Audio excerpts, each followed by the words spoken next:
ایک غریب آدمی بدو رات کے وقت وہ کہیں بیچارہ صبح سے چلا تھا، مدینے پہنچتے اسے رات ہو گئی. اس نے ڈرتے ہوئے نا خیمہ ہی باہر لگا لیا. جہاں رات ہوئی نا آدھی رات کو کوئی 1-2 بجے سمجھ لے پہنچا مدینے، تو اس نے باہر نے ایک خیمہ لگا لیا. بیوی اس کی امید سے تھی، بچے کی ولادت کا وقت قریب آ گیا، بیمار ہو گئی. اس نے خیمہ لگایا، بیوی اندر ہے. حضرت عمر فاروق گشت پہ تھے رات کو، ساتھ ایک غلام تھا. حضرت عمر فاروق رضی اللہ تعالیٰ عنہ کہنے لگے وہ آگ جل رہی ہے تھوڑی سی، پتہ کرو کون ہے. تو آپ کا غلام پتہ کرنے گیا تو بدو نے ڈانٹ دیا، کہنے لگے جاؤ تمہیں کیوں بتاؤں.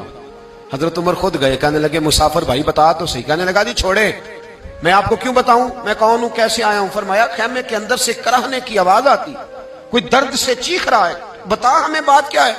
کہنے لگا جی میں فلاں بستی فلاں علاقے کا ایک غریب ہوں، امیر المومنین عمر فاروق سے ملنے آیا ہوں، اور رات ہو گئی ہے تو یہاں خیمہ لگایا ہے، صبح میں ان سے مل کے چلا جاؤں گا.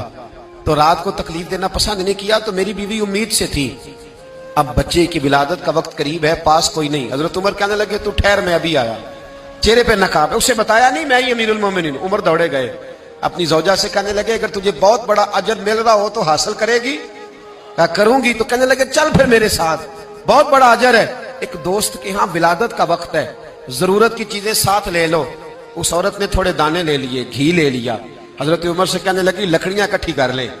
امیر المومنین کونسلر کی بات نہیں بتا رہا آپ کو، میں آپ کو ایم پی اے کی بات نہیں بتا رہا، ایم این اے کی بات نہیں بتا رہا، جو 10 گاؤں کو ملا کے چیئرمین بنا اس کی بات نہیں بتا رہا، اس کی بات بتا رہا ہوں جو 22 لاکھ مربع میل کا حکمران ہے.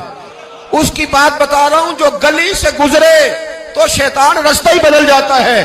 اس کی بات بتا رہا ہوں جس کے بارے میں میرے مصطفیٰ کریم صلی اللہ تعالیٰ علیہ وآلہ وسلم نے فرمایا میرا عمر تو وہ ہے کہ 950 سال حضرت جبریل بھی اس کی شان بیان کریں تو عظمت ختم نہیں ہوتی. اتنا بڑا شخص.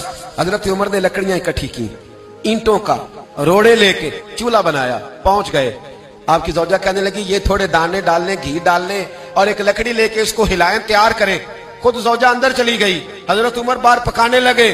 وہ بدو کہتا ہے میں اس طرح کا ان کے ساتھ بہیو کرنے لگا جیسے کو کسی چوکیدار کے ساتھ نہیں کرتا. میں نے سمجھا یہ عمر نے چوکیدار رکھے آنے جانے والے مہمانوں کا.